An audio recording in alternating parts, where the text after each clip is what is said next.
Godzilla vs. Mechagodzilla 2, while technically being the third Mechagodzilla movie, but that's a quagmire that I have no intention on entering on this review.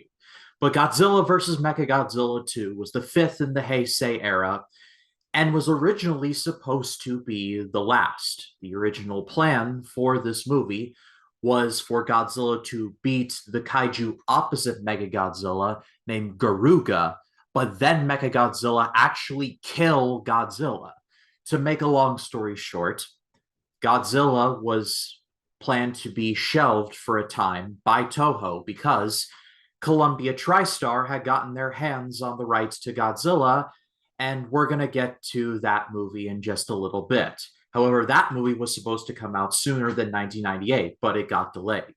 So Godzilla's hiatus, kind of like John Moxley's in AEW, was postponed until things were settled.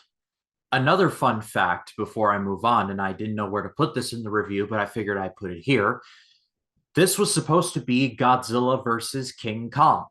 They wanted to get the rights, they being Toho, to King Kong to reboot essentially Godzilla versus Kong. However, it was a whole thing with King Kong in 1996, and Peter Jackson was supposed to direct that movie before he ended up directing the 2005 Kong. So it's a long story there, but the Kong movie just ended up never happening, at least until 2021.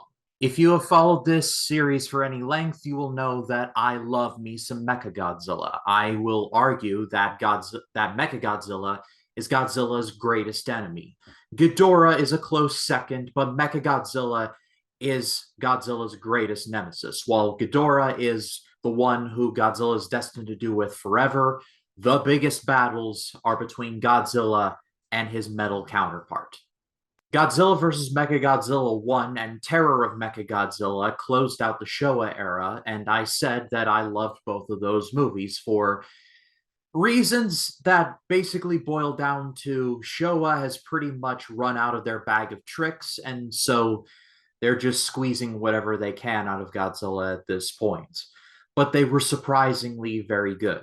And I will argue that Godzilla vs. Mechagodzilla 2 is one of my favorite of the Heisei era. I don't know. It's like whenever Mechagodzilla shows up, it's just like an automatic seal of quality.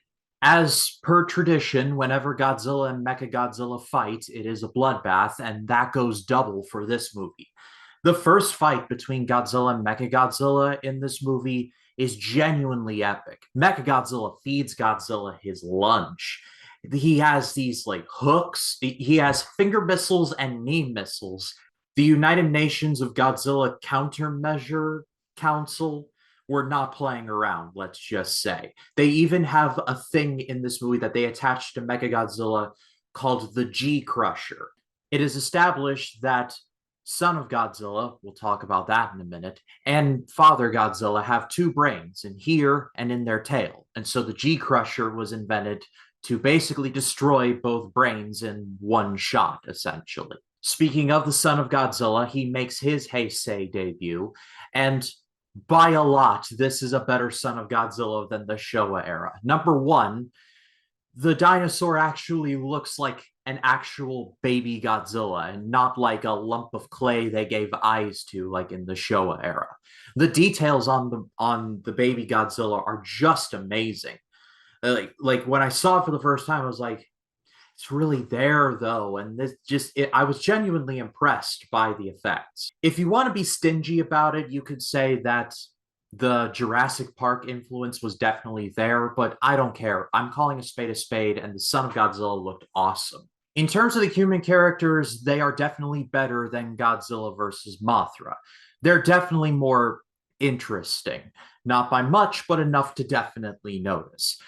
At one point, I said to myself, because Mechagodzilla was piloted by two human pilots, I said to myself, Guillermo del Toro must have definitely been taking notes. But I did find it intriguing how they were trying to figure out how to defeat Godzilla and pulling out every stop to try and stop this massive dinosaur from destroying Tokyo every single time.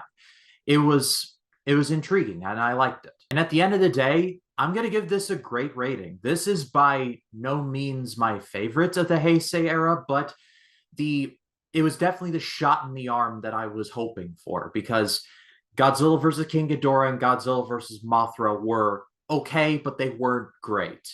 This movie definitely was great from like all accounts. Not perfect, not my favorite, but it's definitely the shot in the arm that the series needed.